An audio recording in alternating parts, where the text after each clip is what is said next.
The Titanic shipwreck investigation unveiled an intriguing discovery. Resting at the ocean's bottom, the ship's front remained relatively intact, while the back suffered severe damage and ended up 2,000 feet away. Despite iron and steel's tendency to rust underwater for centuries, a baffling difference emerged between these two parts that were once part of the same ship and went down together. This raised questions and led researchers to suspect that more than just the iceberg had impacted the Titanic on that fateful night. The mystery of what transpired to cause additional damage to the aft section still lingered. Welcome back to Docutainment's videos. In 1912, the Titanic disaster unfolded during a night, approximately 700 kilometers from Newfoundland, Canada, as the ship stood alone in the vast sea. The event claimed the lives of 1,500 out of the 2,240 people on board. Despite its reputation as unsinkable, the ship succumbed to the ocean's might. The only witnesses were those who found themselves plunged into the icy waters of the Atlantic. The unfolding of events from the iceberg collision to the ship's sinking remain known only to these eyewitnesses who grappled with the cold, merciless sea. The Carpathia, the first rescue ship, arrived 90 minutes after the Titanic's sinking, thanks to the reception of its distress signal. This timely arrival spared many from the freezing waters and ensured that the world would learn of the Titanic's tragic fate. During the investigation's early stages, the ship's fate was shrouded in uncertainty. Survivors eventually confirmed that the Titanic had indeed struck an iceberg, a fact supported by the presence of the iceberg's red paint on the ship's exterior. However, discrepancies arose when considering the iceberg's supposed impact, which supposedly created a 300-foot breach on the Titanic's right side. This seemed strange with the ship's sinking duration of nearly 2.5 hours. According to investigators, had such a colossal rupture occurred, the ship would have sunk within minutes. The truth remained mysterious, and uncovering it hinged on locating the Titanic's wreckage. The search persisted for many years, and as time went on, the mystery's intensity only deepened. Finally, after 73 years, the Titanic's resting place was discovered, marking a significant milestone for the marine industry. It was time to answer the lingering questions the Titanic had left behind. Resting at a depth of 4,000 meters in the Atlantic Ocean, the Titanic's wreckage lay in darkness, silently bearing witness to decades gone by. Multiple expeditions yielded countless photographs of the ship's remains. Oceanic explorer Nard conducted over 30 visits to the Titanic's resting place, yet he never encountered the rumored 300-foot hole. Instead, a profile photo of the ship revealed a 30-foot area that bore evidence of an impact. This area, measuring just 11 square feet, was capable of accumulating approximately 370 gallons of water every second.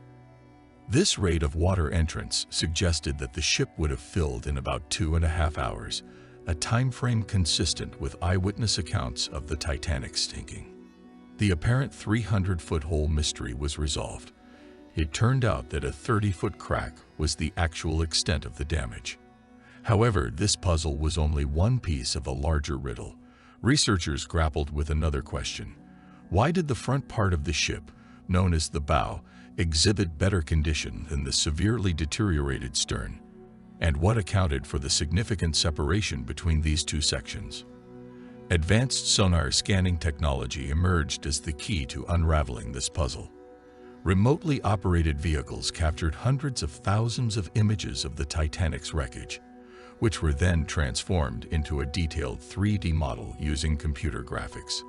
This model provided insights beyond the reach of ordinary cameras or human eyes at such depths. The 3D model offered a revealing glimpse into the Titanic's condition. It depicted the stern as a complex assembly of nested decks, resembling paper layers. The ship's leftovers were scattered, with only 2 enormous engines still recognizable amongst the chaos.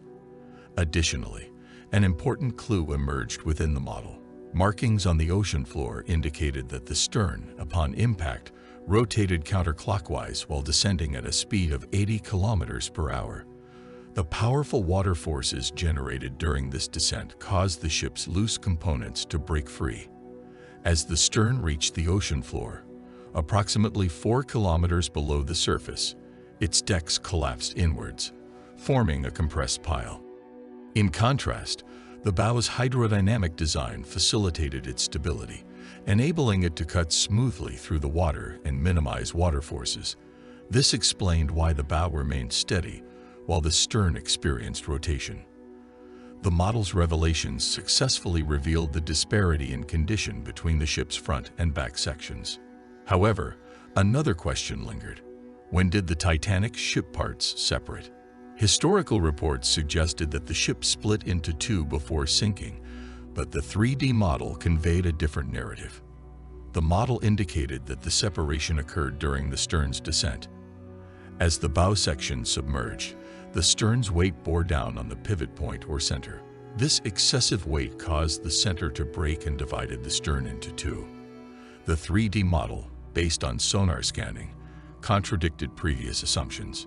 Inside the Titanic's wreckage, a scattered array of items, including coffee cups, dinner plates, chandeliers, and personal belongings, adorned the ocean floor. A significant portion, about 90%, belonged to the stern section. Over 10,000 items were dispersed across an area of approximately 3.2 square kilometers. If the stern had separated above water, its debris would have covered a larger area upon reaching the ocean floor. Experts concluded that the separation occurred as the stern approached the ocean floor. As it rotated and changed direction, it ended up 2,000 feet away from the bow. Today, the Titanic structure has undergone extensive rusting due to the ocean's scarce oxygen at great depths. This process is slow, contrary to assumptions about rapid deterioration. Rust samples revealed that bacterial oxygen consumption contributed to the rusting process. Over time, Titanic's floors will collapse upon one another, forever altering its original appearance. Your thoughts on this matter are most welcome in the comments. We invite you to immerse yourself in the captivating content of Docutainment, where education and entertainment converge. Your support and engagement are genuinely appreciated. Stay tuned for our forthcoming exciting video.